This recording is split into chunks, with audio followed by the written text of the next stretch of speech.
record.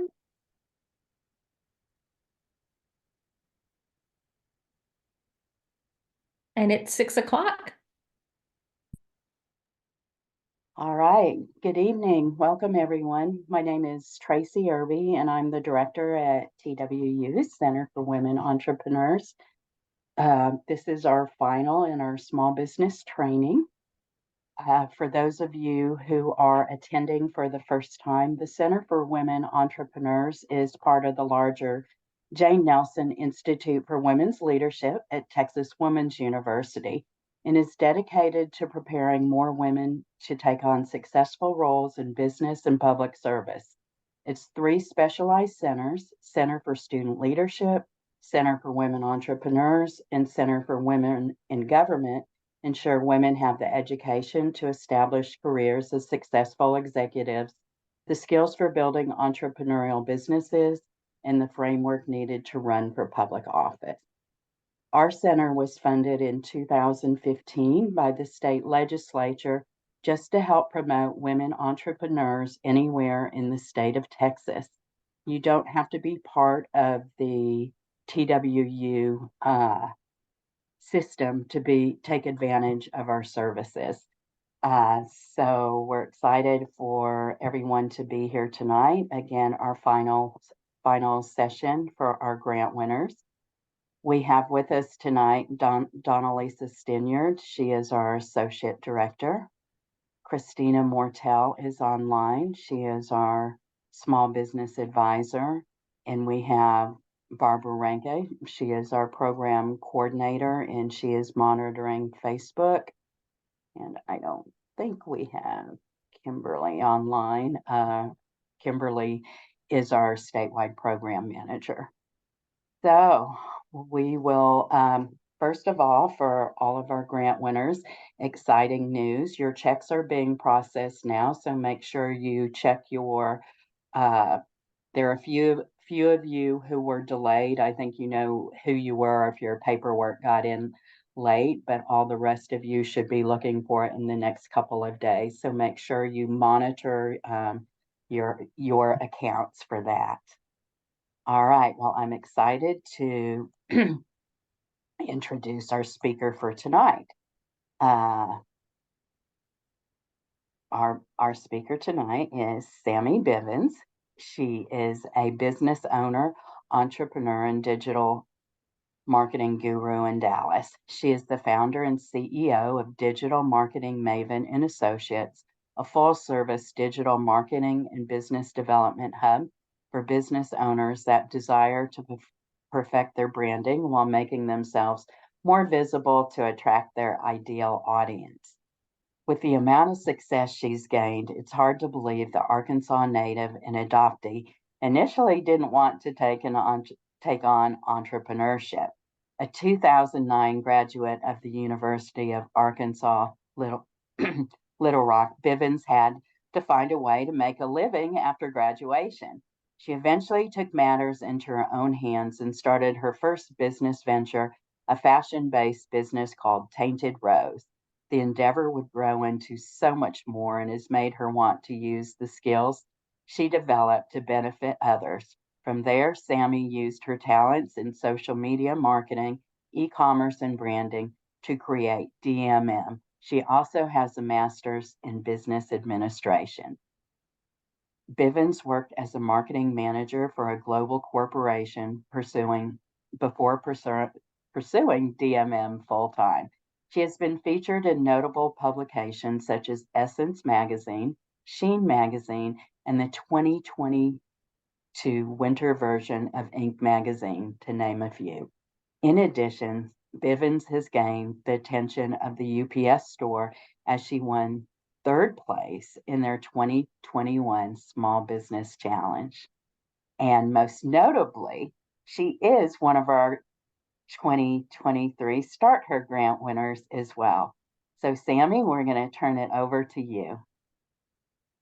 Hello, everyone. I'm so excited to be and honored to be presenting to you guys today. And I hope that you guys learn a lot, have a lot of takeaways. If anything resonates with you tonight, please tag me, tag TWU on social media and let us know what's resonating, or drop a, chat in a comment in the chat. Okay.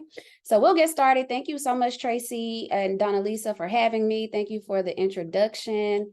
I guess there's not much left for me to say on that piece. But here is our agenda for today. And we're just going to jump right into it. And I'm going to try not to have any technical difficulties, but y'all bear with me. So one of the things that, well, it looks like I skipped the slide. I'm already having technical difficulties. Okay, so Donna, Tracy was so gracious to introduce me. I will say that, we specialize in branding, business development, and marketing. We've helped over 250 clients to date. A lot of those are brand new businesses that we have helped to launch.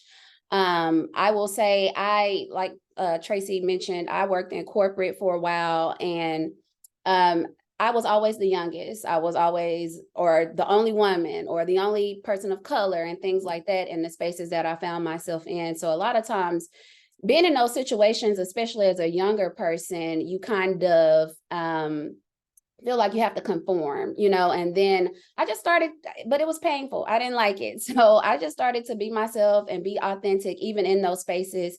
And it just helped me to build so many more relationships. And it has also translated well into business. As a marketing and brand development business, I don't do a whole lot of paid advertising and things like that. It's really us focusing on being authentic, being helpful, providing resources that people actually need, and just focusing on our branding and content and leveraging that. So that is what we're going to talk about today. But first things first, I want to talk about some stats here, because most small businesses, well, let's say within 2 years, 20% fail. And then within 5 years, 50% of those businesses fail. The top 4 reasons why businesses fail is just a lack of research, not planning, of course, access to capital. That's always an issue for us as women, as people of color. There's always just a disparity there. Not having legal services, or perfecting your contracts, or making sure that everything's set up properly. Poor financial planning, or failure to invest in your business, or just no marketing, period. These are the main reasons why businesses fail. I'm sure we could go on and name a few more, but I just want to address that. And then we'll talk a little bit more about why you should invest in your marketing and some ways to do that without having to spend a lot of money. So we want to talk about our business's foundation, which if you guys have been in the cohort or in the courses over the past few weeks, TWU has done a great job of making sure that we address a lot of these issues that I'm talking about today.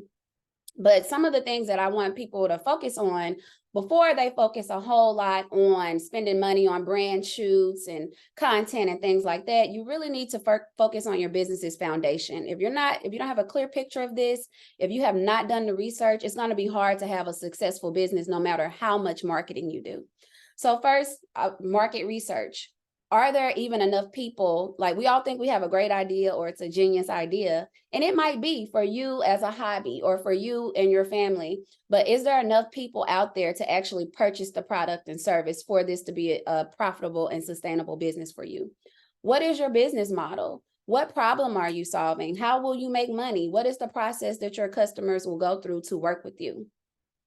Have you formed a legal entity? Programs like this, or like applying to grants, they want you to have a legal entity and be registered with the state. So this is something that a step that sometimes people jump the gun on or skip, but it's very important to do this as soon as possible so that you can apply to programs and things like that. But when it comes to business funding, they're looking at the history of the business. How long have you been in business? So it's better to do it sooner rather than later. Knowing who your target audience is. This is the number one thing that I talk about with a lot of my clients, and they think everyone from age 2 to 52 is their client. And I'm just here to tell you that's not true, okay? You have to have a niche audience of who you're trying to serve and have that individual in mind. You may attract people outside of your target audience, and it could be based on age, demographics, psychographics, things of that nature. You may have someone in mind and you focus on that. It makes it easier for your content creation and things like that, versus trying to make content that will resonate with someone who's 24 and 44. They're not looking for the same things. We may all need a pen, but one person may just need a Bic that will write, and someone else may need a pen that, provides a more elevated experience, just using that as an example. So you need to really know who your target audience is. Operationally, again, knowing the customer journey, how will they purchase from you? You want to make it as easy as possible for people to find you and work with you or purchase from you. And also just knowing what your marketing strategy is going to be. How are you going to build brand awareness? How are you going to get in front of your ideal target audience?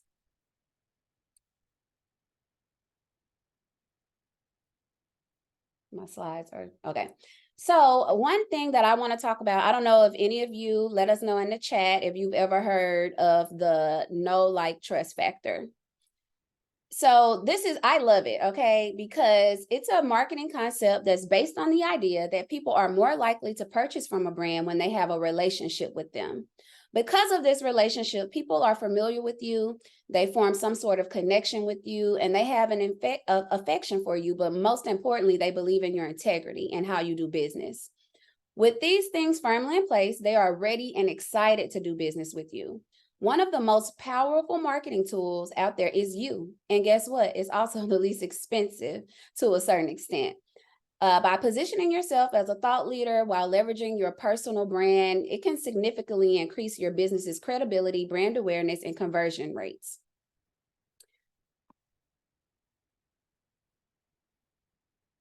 So when I think of the know, like, trust factor, I think about Oprah. I mean, we all know Oprah, right?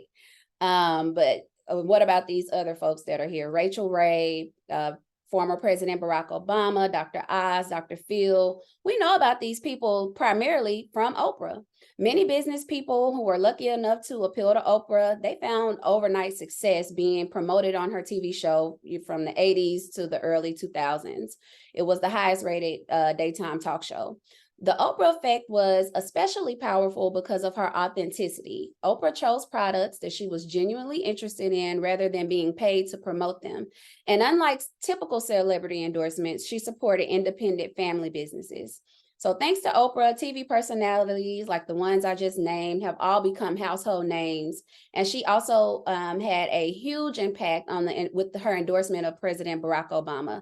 They're estimating that her endorsement alone netted him 1 million votes, putting him in the White House. So you have to know, like, and trust a person to go and vote for them based on their word or who they're endorsing. So I feel like she's a great example of someone who has been able to execute this.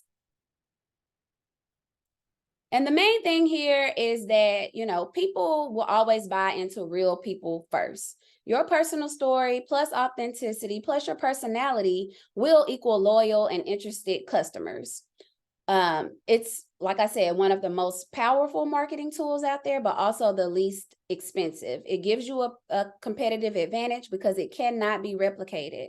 And personal branding also allows you to share your story, your values, your passion, and connect with your audience on a deeper emotional level.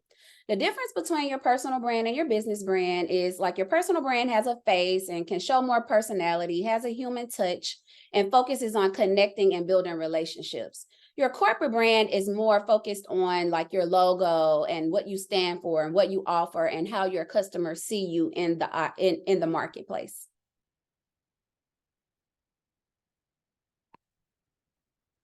So I want to talk through a couple of examples of individuals who have also done this well.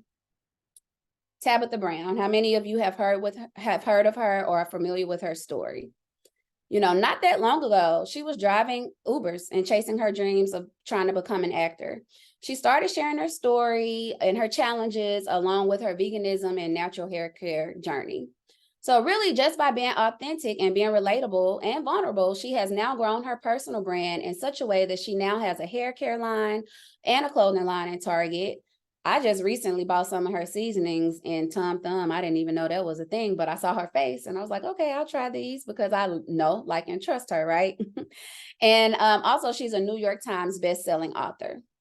But we talked about, celebrities and people that we may know on TV, but I want to talk about one of my clients that I've worked with. And if you're in the DFW, you more than likely know her. But I wanted to give a more practical example of someone who was doing this in real time. In 3 years, I helped her launch her business. We did the branding and things like that. But in 3 years, she shipped over 5,000 orders to women and organizations all over the world, and has really built a loyal following and a community around her, just basically by being herself. She's completed accelerator programs. She's raised over $80,000 in funding and in pitch competitions. She's vended at Essence Festival twice and been featured in all types of magazines, from Essence Magazine to the LA Times, been on Good Morning Texas and things like that. And she also sells out events throughout the DFW, sometimes in the same day. And all of this is basically because she is very authentic in telling her story and sharing her journey. And it's just so key and important. And I know everyone isn't particularly wanting to share all the ups and downs or their personal business. That's not what we're talking about here. We're talking about the sharing the journey of your business. Sometimes we're like, oh, I only have 2 orders, only got this. Share it. Let people know, like, it's okay to show people the growth and the journey that you've had. Even on my profile, you can go to my page, you can see all the old posts, my struggle posts and things that I made that barely got any engagement or anything like that. But I have just left it up there and continue to be authentic and just show people how we have grown over time. And people respect that. And that's how, people want to work with folks who can relate to them. You know what I mean? So sharing your journey and how you grew is how you can build community around you and help to, be able to sell out events, sell out your products and stay booked. Oh, that's me. Okay. No. So I also want to just share a little bit about, how I've grown by being very, very transparent. And I'll show you guys some more examples, but it's the same thing. I do a lot of networking and building relationships. I do a lot of organic marketing and things like that. But through that, I've been full-time in my business almost 2 years now. And it's really been through, number one, doing great work, knowing what we're talking about and truly being concerned about our clients and their success, but also sharing the journey, being authentic, being helpful to people. These things matter. I don't try to do what other marketing gurus or people what they're doing on the internet. I focus on what I'm doing and what resonates with my audience. And that's why I will always win. You can package up the same thing. What I do is not, you can find hundreds of people who do it, right? But the reason why I stay booked and the reason why I consistently have clients, I do believe it's because of being authentic, sharing the journey, and truly doing great work and always being vested in my client's success as well. So now let's talk about like some things that you can do to elevate your know, like, trust factors. And I just said, let's get married. You got to commit to this basically. So that's why I named it this, because you have to commit to it and you have to be consistent, just like any other relationship, right? So one of the ways that you can increase this, is content creation. So like it or not, we are all in a content creation world. So it's either get on board or get left behind in many cases. But there are many ways to execute this. You do not have to replicate or do things that you see other people doing in the way that they're doing them. You can do this in your own way. So you can do blogs. Blogs are great because they help you to position yourself as a thought leader. It's also great for SEO, for search engine optimization purposes. So I wrote some blogs a couple years ago, and believe it or not, I am still getting traffic on those blogs because it's relevant topics that people in my audience may need. So I'm still converting on blogs that I wrote a long time ago. So do not underestimate the power of blogs. And then, blogging on relevant topics in your industry are great, but also thinking of ways that you can discuss trending topics as well. And then like with the blog, like I'm very big on repurposing content and finding multiple ways to use it. So if you think about it like this, if you create one blog, you could use it on your website.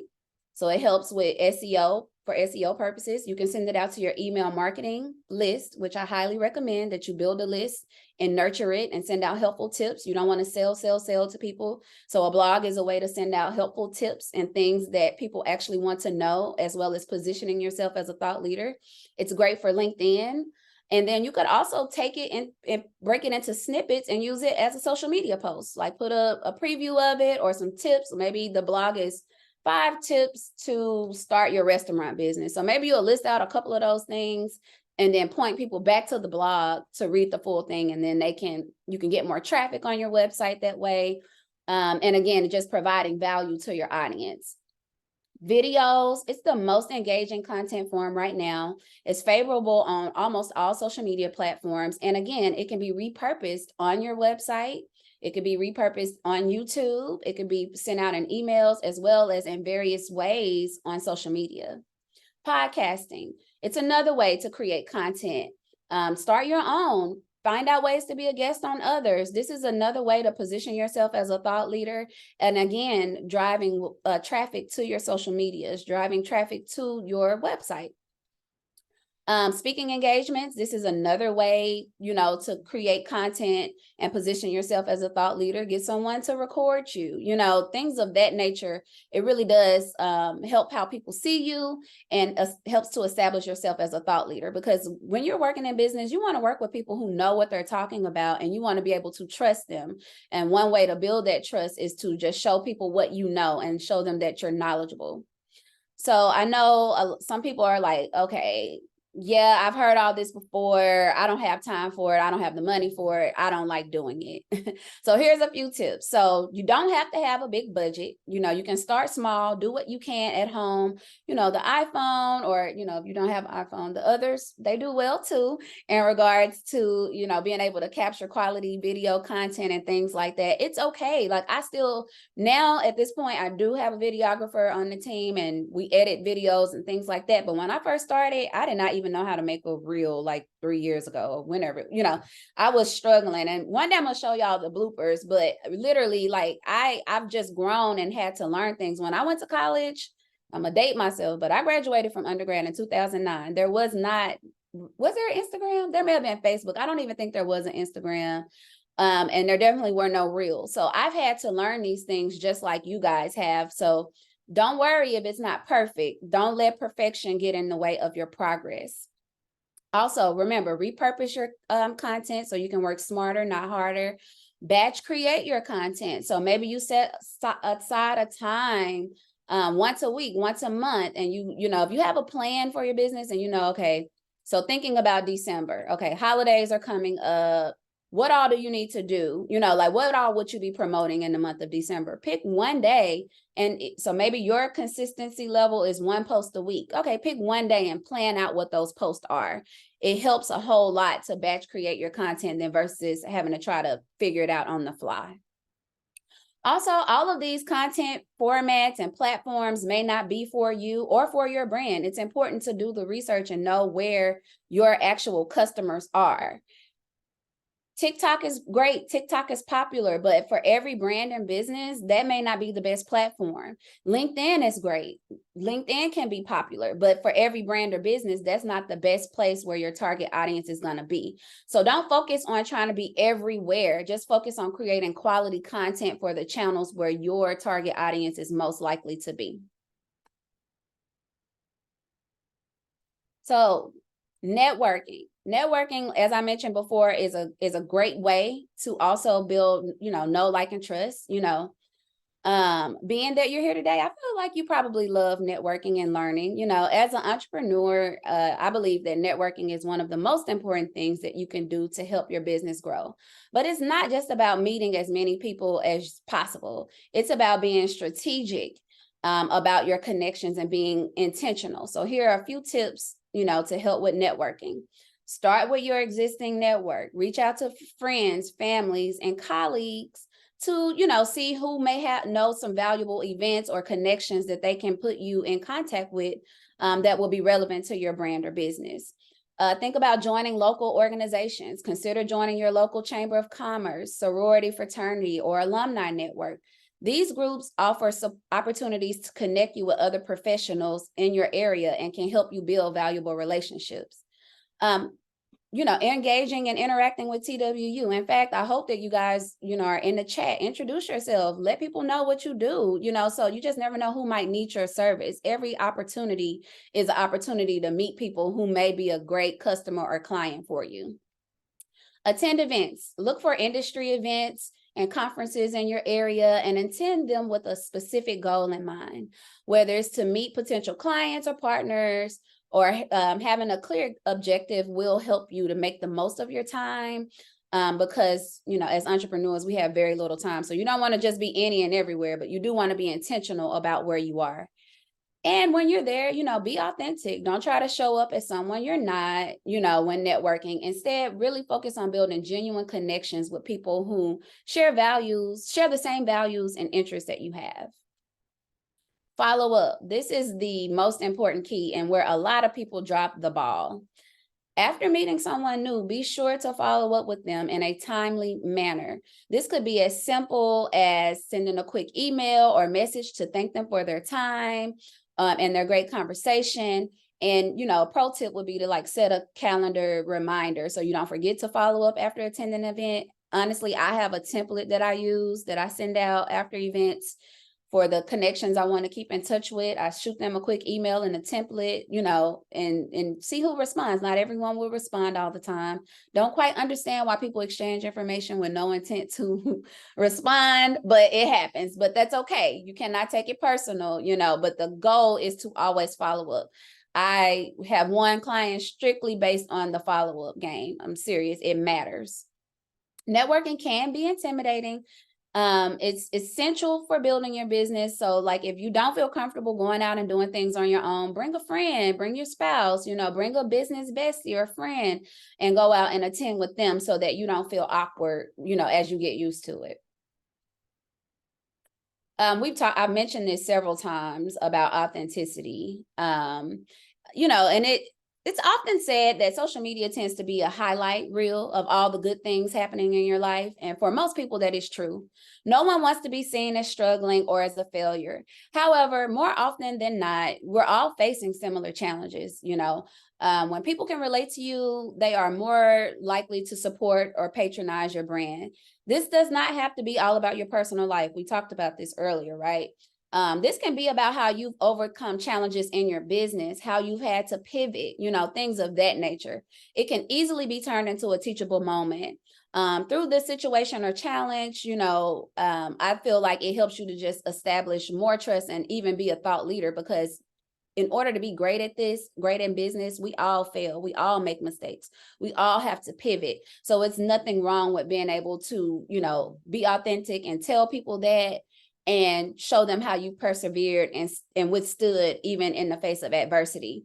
This post in particular, I cringed after I posted it because I was like, I need to take that down. People are not going to work with me. They're going to feel like, I didn't know what people would think, but it was really on my heart to share this because it's a lot of growing pains when you have a growing business. It's a lot of challenges, new things you have to learn and get accustomed to. And sometimes it's just very hard and you feel alone. I know many of you, if you can relate, let us know, but I can relate to feeling isolated.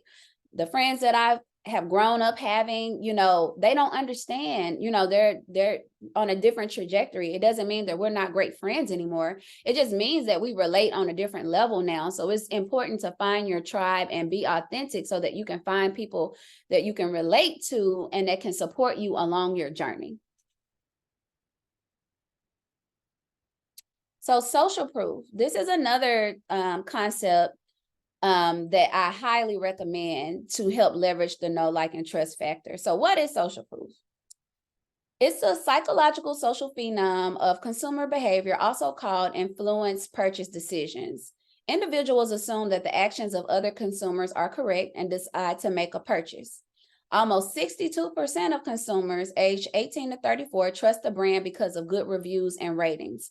So it's quite surprising, how influential social proof can be. I mean, think about it. When I'm shopping on Amazon, I don't care what it is. I'm going straight to the reviews to see, what's being said. Like, does it run small? Things of that nature. So that's what people are doing. So you want to be able to, show them, through other people, that you do provide quality work. So the 62% of consumers who trust a brand because of social proof is the exact reason why we need it, and we need our customers' feedback to influence prospects about purchase decisions. This is especially important for small businesses whose ventures can grow significantly due to word of mouth. Again, I focus on organic marketing and organic tactics for my business, and I get a lot of referrals. Again, you have to do great work. You cannot do any of this stuff and think it's going to work if you're not doing great work, right? So the first thing is doing great work. And then what do people want to do? They tell other people, or when they see what you've done for other folks, they are more like, they'll want to ask, hey, who did your website? Or where did you buy this from? And they want to go and get it. And it's a lot easier for them to make that decision because they know someone who has made that purchase decision. So some examples of social proof. I have a Google My Business set up, and I hope that you all have one as well. A Google My Business, you can set it up even if you're 100% virtual, because I am, and I still have a Google My Business account. And it's very important to be out there. Number one, it establishes that credibility. And then people know you're not like twisting someone's arm, like forcing them to leave that review. It's hard to get someone to leave a Google review unless you're doing a really bad job and then they just want to make sure everybody knows, So if you can get people to leave a Google review, it really does say a lot. So the first thing I would encourage all of you to do is set up a Google My Business account. It's free. So there's nothing for you to do besides follow the instructions. They're out there on Google. I have a blog on it, but set that up. And then I take those reviews from Google and I use them in different ways. Like I use them on my website so that, when people come on the website, they can see it as soon as they get there. I post them on social media in different ways. Like this one is, y'all can't see what I'm pointing at, but this one right here, the one in green, it's just a static post. And then I have the one with me in the white shirt. That's a video. So, you can post them in different ways. And I have a cadence, like once a week, I try to post some sort of review. And then if your clients really, really love you, you can get them on video. And I have an example of like some clients that come out and leave me video testimonials as well. And then I didn't talk about this, but I sell some merchandise as well. And so if you can get a celebrity or influencer endorsement, that also counts as social proof as well. So the last piece that I want to talk about is, and I've mentioned this before, about consistency. Consistency also builds trust with your audience and keeps your brand, your business in the forefront of your consumers' minds. So figure out a cadence and become your own version of consistent. We are all very busy, and it's understandable if you can't show up daily. The only reason why I almost have daily posts is because I have a team of people who help me with my social media content. If it weren't for them, because I'm so focused on my clients, I probably wouldn't post at all. So honestly, get the help that you need if you can afford it. And if you can't, the first step is just figuring out what does work for you. Do not feel the need to show up every single day, because at that point, it's not quality content. It's not going to convert. So don't even do it, but you do need to find some sort of cadence. You can't just ghost your audience. Number one, the algorithm doesn't like it. So it's going to push your content down further. And then number two, people forget about you. Think about if you've been on social media today, I bet you very few of us could say 5 things we've been seeing today, because we're consuming information on different platforms. There's emails, all the work you're doing. It's hard to remember it. So when you're consistent on social, it does keep you in the forefront of everyone's mind. Okay. And then some of the concepts don't even require you to be visible or posting daily, right? So it's simply having things in place such as Google My Business, going to the occasional networking event. And again, planning and batch creating and or outsourcing tasks to to a company or individual or whoever can also help you to remain consistent when you're ready. And I don't encourage people to do, we all have investments that we have to make, so you should have in your strategic plan or your budget, when it's time to do those things. So I don't advise jumping the gun and forcing people to try to invest before they're ready. So maybe it's time to invest in your knowledge and invest in other things so that you can grow the business so that you can afford to outsource. So in conclusion, just a few things, the future is personal, authentic, and transparent. I mean, that's just where we are in regards to the world today. Like, people want the real thing, and it's getting harder and harder to tell what's real and what's not, especially with AI. Like, I'm looking at pictures, I'm like, is this a real, so we don't know. So being authentic, being personable, showing up as yourself, is going to help you to stand out. Like I said, no one can do you like you do you. And whether you like it or not, you are the brand. Like, people make purchase decisions based on the brand, even if it has nothing to do with you personally, like who you are as a person, like but people still judge and make decisions on that. So it's very important to manage your brand's reputation in these ways. And I believe that concludes the presentation. So here's a quick slide. If you want to connect with me, if you would like to have a discounted strategy session with me, that's in there, but definitely open to any questions that you guys may have. Okay, I gathered the questions for you. So here we go. That was fantastic, by the way. You got a lot of really great feedback. Nicole asked, do you have advice for increasing SEO for blogs? So number one, don't do what I do. No, I'm just playing, because I will write them, we will write them. But the thing is, so number one, let me stop joking around. So write them, but keep them refreshed, right? So those blogs that I wrote a couple of years ago, honestly, when I have the time, I need to go back and refresh them with new stats, new information. So you want to keep the information on your website up to date and relevant. And also with blogs, so what Google is trying to do with SEO, so if you Google or research anything in there, they're trying to feed you answers to the question that you asked, right? So when you think about your brand, you want to blog on topics that people may be searching for. You can research this. You can go out there and kind of see what keywords are relevant to your business, kind of see what Google searches are already happening, and create your content, your blogs around that. And keywords are very important, using things that are relevant to your brand so that people can, it will bring more traffic. So digital marketing is said on my website a bunch of times, things like that, because that's where I want to what I want to rank for, because that's what we do, right? So hopefully that answered your question. All right. The next question was, do you have tips on how to ask for testimonies? Yes. So let me just say this. Not every client is going to do it, even if they have a rock star experience with you. Some people just forget, to do it, or some people get a little nervous and not know what to say, so sometimes that's the reason why. But the main thing is having it built into a workflow.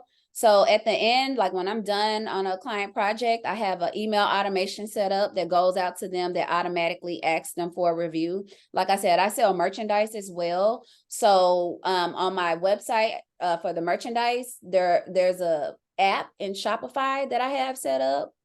I'll tell you the name of it because I don't gatekeep. It's called stamped.io for those of you who have Shopify, but you can add that app on there. It's free. And every time someone makes a purchase, it will send them an email and ask them for a review as well. So the main thing is really just asking, say, hey, I thank them for the business, thank them for working with you, and then just send them the email afterwards and follow up. And then when you have really close relationships with your clients, like for me, for those who, whenever I can, I'll invite them out to come and do a video. Like they love being on camera, and things like that. So I just invite them out, but it's really just asking, and thank them. But then sometimes you may, if you're having troubles with just asking, maybe you run a competition or a contest and say, leave a review, and, whoever, like in a week, whoever's submitted a review is entered in a drawing to get, I don't know, a free consultation, an Amazon gift card, a Starbucks gift card, something like that. Incentivize them is basically what I'm saying. Those things will help with securing reviews as well. But the main thing is making it a part of your workflow so that every single time that request goes out for you to get a review. Okay, the next question was, how do you go about pitching to influencers? So it kind of depends on your brand or business. And the relationships, like we talked about networking and relationships, like I've been able to get some of my merchandise in celeb hands simply based on relationships that I made out randomly networking, you know, and like once I realized what they did and who they were connected with, I just asked them, hey, do you think your client would, you know, and you know, so relationships is one way.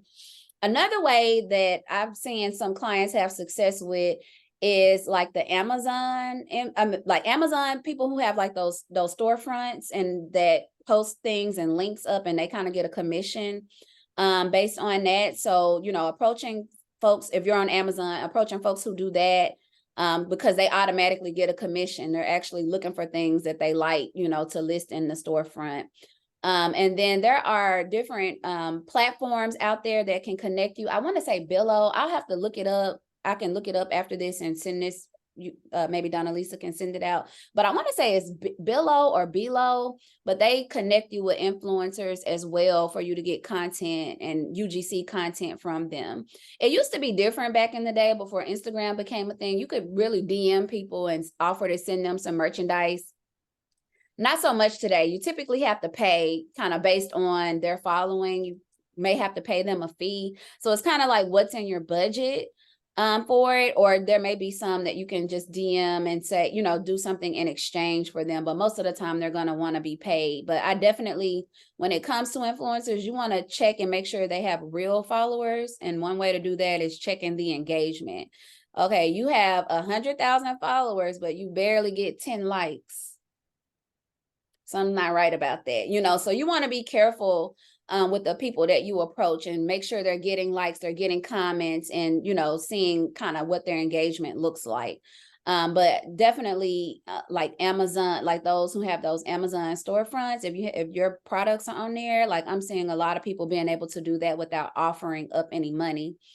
And then one last thing for products, there's another app on Shopify. The name is escaping me right now, but it's an affiliate program.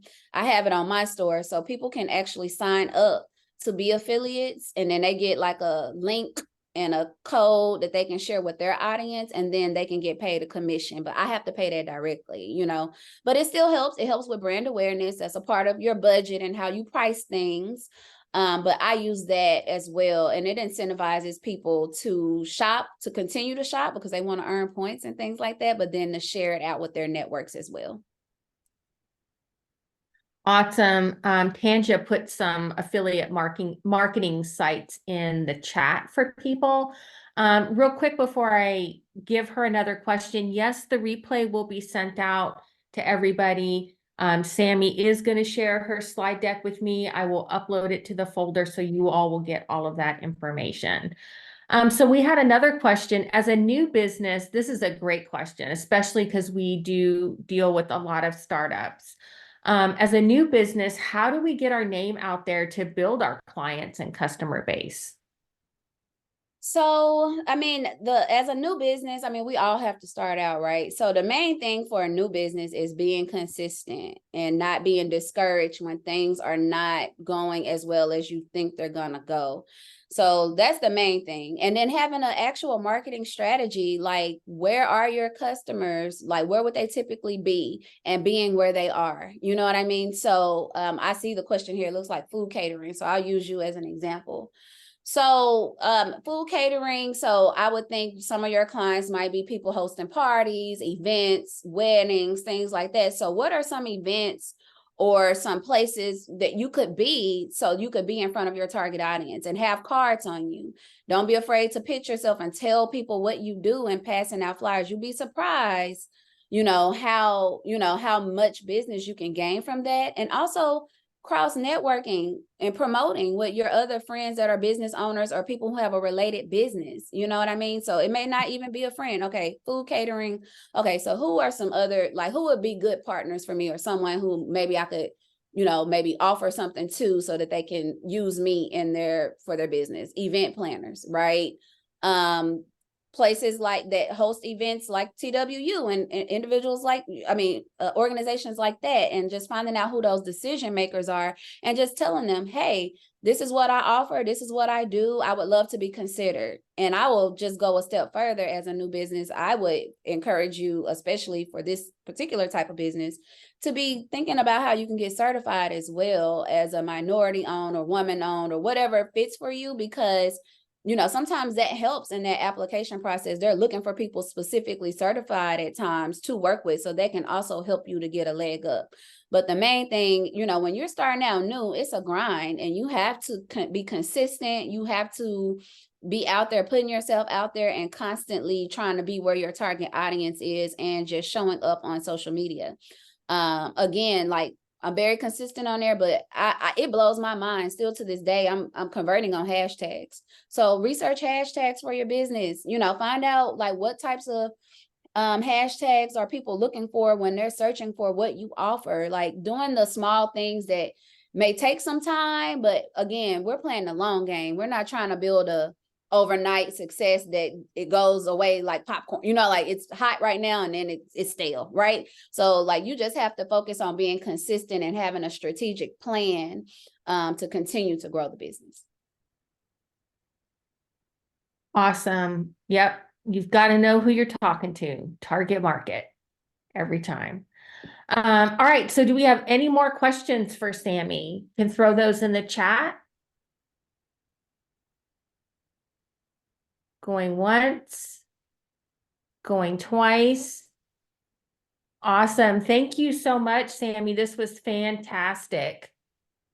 Thank you guys so much for having me. Thank you for your time. Again, hit me up on social media, take advantage of the strategy session if you would like to. And I'm just excited for us all here. And I value education. So, you know, clap it up for yourselves for being here and taking the time to actually invest in your business by investing in your knowledge. Okay.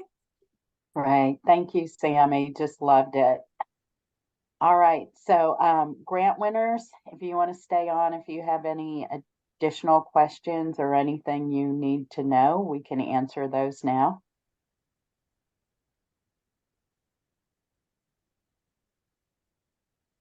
I have a question. Yes. Hi. Okay, so